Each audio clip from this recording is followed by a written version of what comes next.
Zdá sa, že tvár ženy v Márnici spoznali všetci, okrem jedného. A práve jeho chladné "nepoznám ju" začína pôsobiť čoraz podozrivejšie. Vítajte v podcaste Knižné poklady. Ja som Alica a dnes pokračujeme v príbehu Škandál u susedov so slečnou Butterworthovou.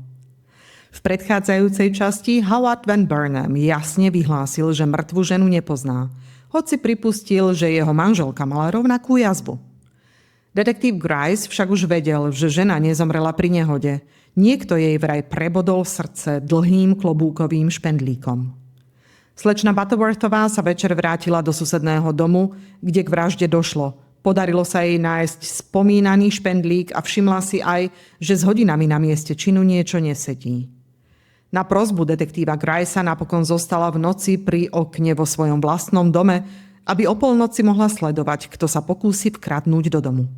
A niekto naozaj prišiel, lenže táto postava sa vôbec nepodobala na muža, ktorého tam videla v osudnú noc. 8. kapitola. Slečny Van Burnhamové. Aj keď som išla spať neskoro, ráno som vstala zavčasu. Presnejšie, hneď ako doručili noviny. Noviny Tribune ležali na schodoch. S nadšením som ich vzala, s rovnakým nadšením som ich čítala. A z ich titulkov môžete usúdiť, čo písali o tejto vražde. Šokujúci objav v dome Van Burnhamových na Gramercy Park. Mladá dievčina nájdená mŕtva pod prevrátenou skriňou. Dôkazy, že bola zavraždená ešte predtým, než skriňa spadla na ňu. Niektorí ľudia ju považujú za manželku Howarda Van Burnhama. Strašná vražda a nevyriešiteľná záhada. Čo povedal pán Van Burnham? Nespoznáva ženu, ktorá by mohla byť jeho manželkou. Takže, o jeho manželku šlo. To som nečakala. No nie je sa čo diviť, že dievčatá vyzerali zaskočené a znepokojené. A ja som sa zamyslela, aby som si spomenula, čo som počula o manželstve Howarda Van Burnhama. Nebolo to šťastné manželstvo. Jeho vyvolená bola dosť pekná, ale nevyrastala v prostredí lepšej spoločnosti a ostatní členovia rodiny ju nikdy neuznali. Otec najmä sa so synom prestal rozprávať, odkedy sa oženil a dokonca pohrozil, že rozviaže obchodné partnerstvo, v ktorom boli všetci zapojení. Horšie než to, šírili sa správy o nezhodách medzi Howardom a jeho manželkou. Neboli vždy na tej istej vlnovej dĺžke a názory sa rôznili, kto z nich bol viac na vine. Toľko o týchto dvoch osobách. Čítajúc článok podrobnejšie, dozvedela som sa, že pani Van Burnhamová je nezvestná. Odišla z Hademu do New Yorku deň pred svojím manželom a odvtedy o nej nikto nepočul. Howard však veril, že keď sa jej zmiznutie objaví v novinách, rýchlo sa o nej niečo dozvedia. Účinok celého článku bol ten, že vyvolal vážne pochybnosti o pravdivosti tvrdení pána Van Burnhama. A ako som sa neskôr dozvedela, niektoré menej seriózne noviny zašli ešte ďalej. Nie len, že tieto pochybnosti otvorene vyjadrili, ale dokonca sa pustili do špekulácií, kto mohol byť ten muž, ktorého som videla vojsť do domu spolu s mladou ženou. A čo sa týka môjho mena, to bolo zverejnené spôsobom, ktorý ma rozhodne nepotešil. V jednom denníku, povedala mi to dobrá priateľka, ma dokonca nazvali zvedavou slečnou Améliou. Ako keby práve moja zvedavosť neposkytla polícii jedinú stopu, ktorá im pomohla pri zisťovaní totožnosti páchateľa. Noviny New York World boli jediné, ktoré o mne písali s určitým rešpektom. Ten mladík s malou hlavou a pichľavými očkami nebol mojím dojmom ovplyvnený nadarmo. Spomenul ma ako bystrú slečnu Butterworthovú, ktorej svedectvo by mohlo byť veľmi cenné v tomto pozoruhodnom prípade. A práve noviny World som podala slečnám Van Burnhamovým, keď zišli dolu na raňajky. Tie noviny boli ku mne spravodlivé a ani Howarda nevykreslili až v takom zlom svetle. Čítali ich spolu, obe hlavy sklonené nad stránkami tak, že som im nevidela do tváre. Ale papier sa im v rukách jemne triasol a všimla som si, že ich spoločenská uhladenosť zatiaľ nebola natoľko dokonalá, aby dokázali úplne zakryť skutočný strach a bolesť, keď sa im znova postavili z očí v oči. Čítali ste to? Videli ste ten hrozný článok? Zachvela sa Caroline, keď sa náš pohľad stretol. Áno, a teraz už chápem, prečo ste včera pôsobili tak úzkostlivo. Poznali ste vašu švagrinu? Myslíte si, že by sa mohla dať vylákať do domu vášho otca? Odpovedala Izabela. Nikdy sme ju nevideli a vieme o nej veľmi málo, ale kto vie, čoho je schopná taká nevychovaná osoba. Ale že tam náš dobrý brat Howard vošiel s ňou, to je lož. Však Caroline, podlá, zlomyselná lož. Samozrejme, že je, samozrejme. Nemyslíte si predsa, že ten muž, ktorého ste videli, bol Howard, však drahá slečna Butterworthová. Drahá? No prepáčte. Vášho brata osobne nepoznám, odvetila som. Videla som ho len párkrát v živote. Viete, v poslednom čase váš otcovský dom veľmi často nenavštevoval. Pozreli sa na mňa prosebne. Veľmi prosebne. Povedzte, že to nebol Howard, zašepkala Caroline a nenápadne sa ku mne priblížila. A my vám to nikdy nezabudneme, dodala Izabela tónom, ktorý sa, musím priznať, rozhodne nebol spoločensky uhladený. Dúfam, že to budem môcť povedať, odvetila som stroho. Nešlo to ľahko, pretože som už voči nemu mala určité predsudky. Keď vášho brata uvidím, možno mi bude jasné na prvý pohľad, že to nebol on, koho som videla vchádzať do vášho domu. Áno, áno, presne tak. Počula si to, Izabela? Slečna Butterworthová ešte Howarda zachráni. Ó, vy ste taká milá, ja by som vás, hádam, aj objala. To mi rozhodne nebolo po chuti. Milá? Objala? Takéto výrazy sa hodia pre predavačku masla, nie pre slečnu Butterworthovú. Ustúpila som dozadu a tým som ich citové výlevy rázne ukončila. Dúfam, že Howard Van Burnham nie je vinný, ako to naznačujú noviny, ale ak je, pekná veta ako hádam by sme vás aj mali rady, ma rozhodne neodradí od toho, aby som povedala pravdu. Pán Grice prišiel skoro ráno a ja som bola rada, že mu môžem povedať, že pán, ktorý ho navštívil predchádzajúci večer, vo mne nezanechal rovnaký dojem ako ten prvý muž. Prijal túto informáciu pokojne. Podľa jeho výrazu som mala dojem, že s tým aj tak trochu rátal. Ale kto vie správne čítať správanie detektíva, najmä takého, ktorý je taký prefíkaný a nepreniknuteľne pokojný ako on. Chcela som sa spýtať, kto bol ten jeho nočný návštevník, ale neodvážila som sa. Alebo vlastne, a keď som už úprimná v maličkostiach, hádam mi uveríte aj vo vážnejších veciach, bola som si istá, že by mi to aj tak nepovedal, takže som si svoju dôstojnosť nekazila zbytočnou otázkou. Po 5 minútach odišiel a ja som sa už chystala venovať domácim povinnostiam, keď prišiel Franklin. Jeho sestry vyleteli ako na povel. Och, zvolali obe naraz, prvýkrát mysleli a hovorili rovnako. Našiel si ju? Mlčal tak výrečne, že ani nemusel pokrútiť hlavou. Ale nájdeš ju dnes však, naliehala Caroline. Veď je ešte len ráno, pridala sa Izabela. Nikdy by som si nebola pomyslela, že ma jej prítomnosť niekedy poteší, pokračovala Caroline. Ale teraz mám pocit, že keby som ju videla, ako prichádza po ulici po Howardovom boku, bola by som taká šťastná, že by som ju objala, dokončila energickejšia Izabela. Nebolo to presne to, čo mala Caroline na mysli, ale prikývla s miernym výrazom neochoty. Obe boli zjavne na Howarda veľmi naviazané a v tejto chvíli boli pripravené zabudnúť a odpustiť všetko. Začínala som ich opäť mať rada. Čítali ste tie otrasné noviny? Ako sa má ocko? Čo môžeme urobiť, aby sme Howarda zachránili? Spustili na mňa jednu otázku za druhou. A keďže som chápala, že potrebujú povedať, čo majú na srdci, posadila som sa do svojho najnepohodlnejšieho kresla a čakala, kým sa trochu upokoja. Okamžite ich pán Van Burnham uchopil za ramená a odviedol na vzdialenejší gauč. Cítite sa tu dobre? Spýtal sa dôverným tónom, ktorý mal ostať medzi nimi.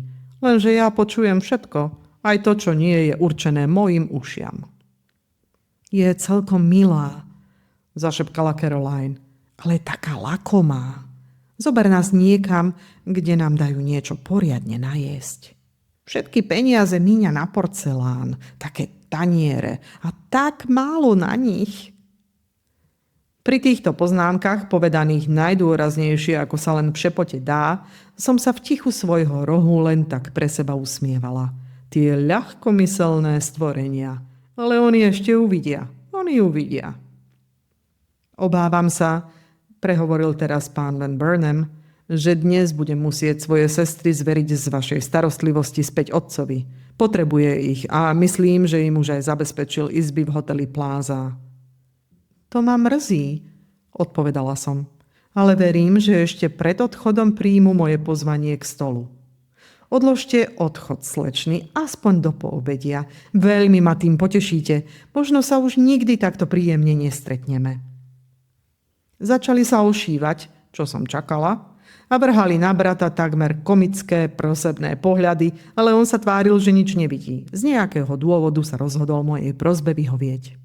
Keď nastalo krátke zaváhanie, využila som chvíľu, všetkým trom som sa najmilším spôsobom uklonila a s úsmevom som povedala, kým som mizla za závesom. Idem dať pokyny k obedu. Dovtedy dúfam, že sa u mňa budete cítiť ako doma. Čokoľvek mám, je vám k dispozícii. A zmizla som skôr, než mohli protestovať. Keď som ich neskôr opäť videla, boli v prednej izbe. Sedeli spolu pri okne a vyzerali dosť skľúčene, ako niekto, komu by nezaškodilo malé rozptýlenie. Podišla som k šatníku a vytiahla krabicu na klobúky. Bola v nej moja najlepšia pokrývka hlavy. Mladé dámy, čo poviete na toto? Opýtala som sa a opatrne som si klobúk položila na hlavu. Podľa mňa mi mimoriadne pristane, no ich nadvihnuté obočie nenasvedčovalo, že by so mnou súhlasili. Nepáči sa vám? Poznamenala som. Záleží mi na názore mladých slečien. Zajtra ho teda vrátim Madame Moore.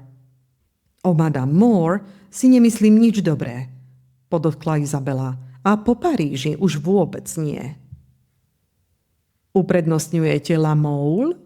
Spýtala som sa a kývala pritom hlavou pred zrkadlom aj preto, aby som zakryla, ako veľmi ma zaujíma ich odpoveď. Nemám rada nikoho okrem Daubigny, odvetila Izabela. Síce si účtuje 2-krát toľko ako La Mole. 2-krát? Čo tie slečny nosia v kabelkách, alebo presnejšie, čo nosí ich otec v peňaženke. Ale má ten šik, na ktorý sme pri francúzskych klobúkoch zvyknuté. Ja už nikam inám ani nechodím.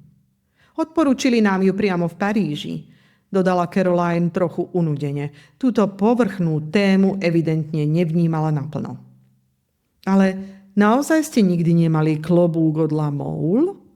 Pokračovala som a vzala si do ruky malé zrkadielko vraj, aby som sa pozrela, ako klobúk vyzerá zozadu, ale v skutočnosti som chcela lepšie sledovať ich tváre.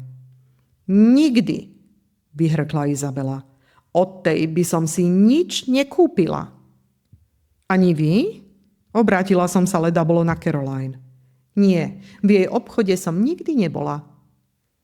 Tak či je... Začala som sa pýtať, no včas som sa zastavila. Detektív by si na mojom mieste dával pozor, aby hneď neprezradil, kam tými otázkami mieri. Teda, kto je podľa vás najlepší po Daubigny? Opravila som sa. Jej ceny sú pre mňa jednoducho neprípustné. Zdali by sa mi hriechom. Ach, nepýtajte sa nás, protestovala Izabela.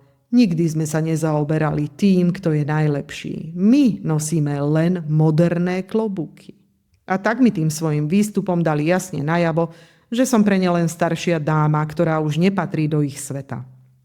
Potom sa opäť otočili k oknu a netušili, že práve ja som ich nenápadne dostala tam, kam som chcela. Obed, ktorý som objednala, bol honosný. Chcela som, aby slečny Van Burnhamové videli, že viem ponúknuť skutočne kvalitné jedlo a že moje taniere nie sú to jediné, čo u mňa stojí za zmienku. Pozvala som aj ďalších 2 hostí, aby to nevyzeralo, že som sa obťažovala kvôli 2 mladým dámam. Boli to pokojní ľudia ako ja, takže celé stolovanie prebehlo dôstojne a s noblesou. Keď sme dojedli, slečny Caroline a Izabela už pôsobili menej dôležito a mám dojem, že rešpekt, ktorý mi odvtedy prejavujú, súvisí skôr s tým, ako ich prekvapil dokonale pripravený obed, než s úctou k mojej osobe či schopnostiam. Odišli o 3:00 popoludní, stále bez akýchkoľvek správ o pani Van Burnamovej. A keďže som už v tej chvíli bola presvedčená, že nad touto rodinou sa začínajú sťahovať mraky, pozerala som sa za nimi s istou ľútosťou a úprimným súcitom. Keby ich boli vychovali k väčšej úcte voči starším, oveľa ľahšie by som dokázala uveriť Caroline, že to myslí vážne a v Izabeliných gestách by som možno videla skutočný cit. Večerné vydania novín nepriniesli takmer nič nové. Sľubovali veľké odhalenia, no nenaznačili, čoho sa majú týkať. Telo vystavené v márnici si pozreli stovky ľudí, ale nikto ho nespoznal. Howard ho naďalej odmietal uznať za svoju manželku. Všetko smerovalo k tomu, že zajtrajšok prinesie nejaký zlom a každý ho očakával s napätím. Toľko k verejnej tlači. O polnoci som opäť sedela pri okne. Dom vedľa bol osvetlený už od 10:00 a ja som každú chvíľu čakala nočného návštevníka. Prišiel presne na minútu, vyskočil z koča, zabuchol za sebou dvere a svižne prešiel po chodníku. Jeho postava nebola ani úplne podobná, ani úplne odlišná od tej, ktorú som považovala za možného páchateľa. Nedokázala som teda s istotou povedať, to je on, ale ani nie, to nie je on. A tak som išla spať s hlavou plnou otázok a cítila som stále väčšiu ťarchu zodpovednosti, ktorá na mňa v tejto chvíli doliehala. Tak uplynul deň medzi vraždou a súdnou pitvou. 9. kapitola. Nové skutočnosti. Pán Grice sa zastavil okolo 9:00 ráno. Tak čo? Spýtal sa. Čo poviete na toho návštevníka, ktorý ma včera v noci prišiel navštíviť? Trochu sa podobá a trochu nie, odpovedala som. Nič by ma nedonútilo tvrdiť, že je to ten, koho hľadáme, ale ani by som si netrúfla prisahať, že to nie je on. Takže o ňom pochybujete? Pochybujem. Pán Grice prikývol, pripomenul mi vyšetrovaciu komisiu a odišiel. O klobúku nepadlo ani slovo. O 10:00 som sa začala pripravovať na odchod na vyšetrovaciu komisiu. V živote som sa nezúčastnila žiadnej súdnej pitvy a bola som z toho trochu rozrušená. No kým som si uväzovala stužky na klobúku, na tom istom kritizovanom klobúku, ktorý som mimochodom nevrátila do salónu Madame Moore, mala som už nervy pevne pod kontrolou a tvárila som sa primerane svojej veľmi dôležitej úlohe hlavnej svedkyne v závažnom policajnom vyšetrovaní. Zavolala som si trošku a keď som vychádzala z domu, sledovalo ma asi pol tucta chlapcov, čo postávali na obrubníku a pokrikovali. Ale nenechala som sa touto verejnou pozornosťou vyviesť z miery. Naopak, hlavu som držala tak vzpriamene, ako mi to umožňuje telesná konštitúcia a chrbát som vystierala presne podľa toho, ako mi zdravie dovolí. Cesta povinnosti má síce svoje trnisté úseky, ale je úlohou pevných pováh, ako je tá moja, nevšímať si ich. Presne o 10:00 som vošla do miestnosti vyhradenej pre súdnu komisiu a bola som uvedená na svoje miesto. Hoci nie som žena, ktorá si potrpí na pozornosť, bolo mi jasné, že sa na mňa upierajú mnohé pohľady. Usilovala som sa teda správať tak, aby nik nepochyboval o mojej dôstojnej pozícii v spoločnosti. Považovala som to za prejav úcty k pamiatke svojho otca. V ten deň som na ňo často myslela. Súdny vyšetrovateľ už sedel na svojom mieste, keď som vstúpila. Hoci som jeho v blízkosti nikdy nezbadala dôverne známe črty pána Gricea, nepochybovala som, že sa pohybuje niekde na blízku, v dosahu uší. Ostatných prítomných som si veľmi nevšímala, až na upratovačku, ktorej červenú tvár a ustarostené oči pod smiešným klobúkom, ktorý rozhodne nepochádzal od La Mole, som tam zahliadla pomedzi pohybujúci sa dav. Žiadneho z Van Burnamovcov som nevidela, ale to ešte nemuselo znamenať, že sú neprítomní. Bola som si skôr istá, podľa niektorých náznakov, že viac než jeden člen rodiny sa nachádza v malej miestnosti, ktorá susedila s veľkou sálou, kde sedeli svedkovia spolu s porotou. Ako prvý vypovedal policajt Carroll, ako ho oslovili. Opísal, ako som ho zastavila počas jeho hliadky a ako vstúpil do domu pána Van Burnama spolu s upratovačkou. Podrobne opísal objav tela mŕtvej ženy na podlahe v salóne a dôrazne vyhlásil, a pritom sa na mňa veľmi pozorne zahľadel, že nikomu nebolo dovolené sa tela dotýkať, kým neprišla výpomoc z ústredia. Po ňom nasledovala upratovačka. Volala sa pani Bopertová. Možno jej v miestnosti nikto nevenoval pozornosť, ale ja určite áno. Jej vystupovanie pred súdnym vyšetrovateľom ma vôbec neuspokojilo, rovnako ako ma neuspokojilo už v salóne pána Van Burnhama. Keď zaznelo jej meno, viditeľne sa strhla a vyzerala vystrašene, keď jej podali Bibliu, aby zložila prísahu. Napriek tomu prísahu zložila a jej výpoveď znamenala skutočný začiatok vyšetrovania. Ako sa voláte? Spýtal sa súdny vyšetrovateľ. Keďže to bolo niečo, čo jednoducho musela vedieť, odpovedala plynulo, hoci spôsobom, ktorý dával najavo, že tú otázku považuje za zbytočne dotieravú, keďže ju každý aj tak pozná. Kde bývate a čím sa živíte? Nasledovalo rýchlo za sebou. Odpovedala, že je upratovačka a čistí ľuďom domy. Po týchto slovách jej stvrdla tvár, čo bolo podľa mňa natoľko zvláštne, že si to zaslúžilo pozornosť každého, kto ju sledoval. Ale zdalo sa, že ostatní to považujú len za bežné rozpaky jednoduchej ženy. Ako dlho poznáte rodinu Van Burnhamovcov? Pokračoval vyšetrovateľ. 2 roky, pane. Na Vianoce to budú 2 roky. Chodievate k ním často upratovať? Chodím tam 2-krát do roka, na jeseň a na jar. Prečo ste boli v tom dome pred 2 dňami? Aby som vydrhla podlahy v kuchyni, pane, a dala do poriadku komoru. Kto vám povedal, že máte prísť? Pán Franklin Van Burnham, pane. A bol to váš prvý deň práce v tom dome? Nie, pane, bola som tam aj deň predtým. Hovoríte príliš potichu, upozornil ju súdny vyšetrovateľ. Pamätajte, že vás tu chcú počuť všetci. Zdvihla pohľad a s vystrašeným výrazom tváre si premerala prítomných. Verejnosť ju očividne znervózňovala a namiesto toho, aby začala hovoriť hlasnejšie, jej hlas ešte viac zoslabol. Odkiaľ ste mali kľúč od domu a ktorými dverami ste vošli? Vošla som cez suterén, pane. Kľúč som si vyzdvihla u pánovho správcu na Day Street. Musela som si poň zájsť osobne. Niekedy mi ho pošlú, ale tentoraz nie. A teraz nám opíšte stretnutie s policajtom v stredu ráno pred domom pána Van Burnhama. Snažila sa rozpovedať, čo sa stalo, ale veľmi sa jej to nedarilo. Museli sa jej pýtať na každý drobný detail, aby z nej niečo dostali. Napokon sa jej však podarilo zopakovať, čo sme už vedeli. Že vošla do domu spolu s policajtom a že v salóne našli mŕtvu ženu. Naviac sa jej nepýtali a ja, Amelia Butterworthová, som musela sedieť a mlčky sledovať, ako si opäť sadá na svoje miesto. Ešte červenšia než predtým, no s podivne spokojne pôsobiacim výrazom tváre, ako by si vydýchla, že to dopadlo lepšie, než čakala. A to pán Grice bol predsa upozornený, že tá žena vie viac, než pripúšťa. A to osobou, ktorej, zdalo sa, dôveroval. Na rad prišiel lekár. Jeho svedectvo bolo veľmi dôležité, pre mňa prekvapivé a pre ostatných zrejme ešte viac.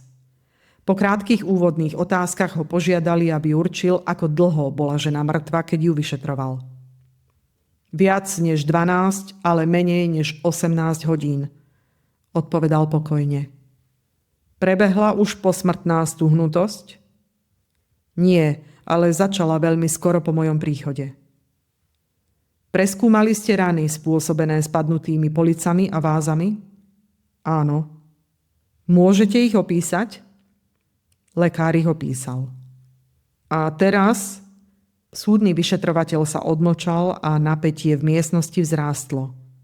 Ktoré z týchto mnohých vážnych zranení podľa vás spôsobilo smrť?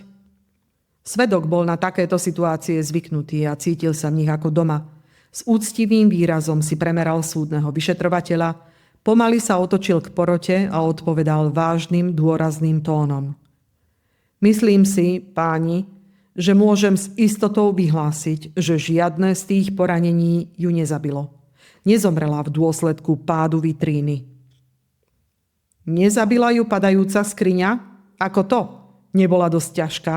Alebo ju nezasiahla na životne dôležitom mieste? Bola dostatočne ťažká a zasiahla ju tak, že by ju mohla zabiť, keby už nebola mŕtva, keď na ňu spadla. Takto len pohmliaždila telo, z ktorého už dávno vyprchal život. Keďže to povedal veľmi priamo mnohí z prítomných, ktorí o týchto faktoch doposiaľ nevedeli, to dali jasne najavo. Ich rozruch však súdny vyšetrovateľ ignoroval a pokračoval. To, čo tvrdíte, je veľmi závažné, pán doktor. Ak nezomrela na následky zranení spôsobených padajúcimi predmetmi, čo ju teda zabilo? Môžete povedať, že zomrela prirodzenou smrťou a pád políc bol len nešťastnou náhodou, ktorá prišla po nej? Nie, pane. Nezomrela prirodzenou smrťou. Bola zabitá, ale nie spadnutou vitrínou. Zabitá, ale nie vitrínou? Ako teda? Našli ste na jej tele iné zranenie, ktoré považujete za smrteľné? Áno, pane.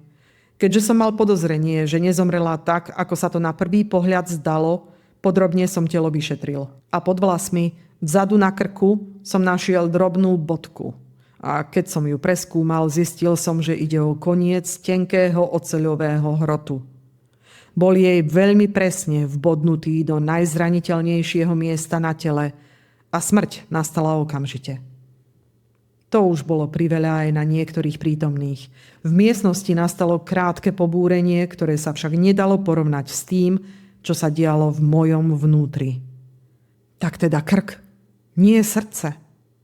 Pán Grice nás zjavne nechal v domnienke, že išlo o bodnutie do srdca. No ani to ma neohromilo tak, ako chladnokrvná zručnosť toho, kto ju bodol s takou presnosťou.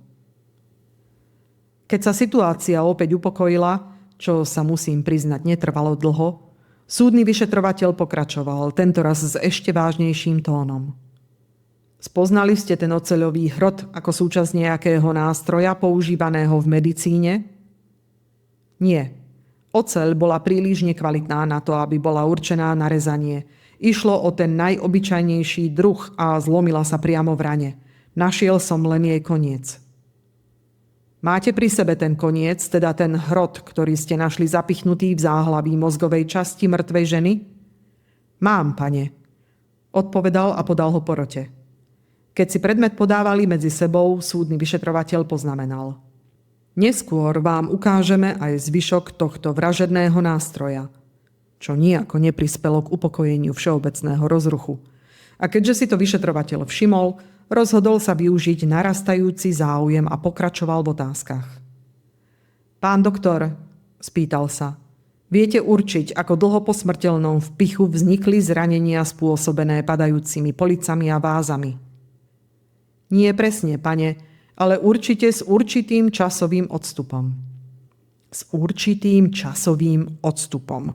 Hoci vrah vraj v dome strávil len 10 minút.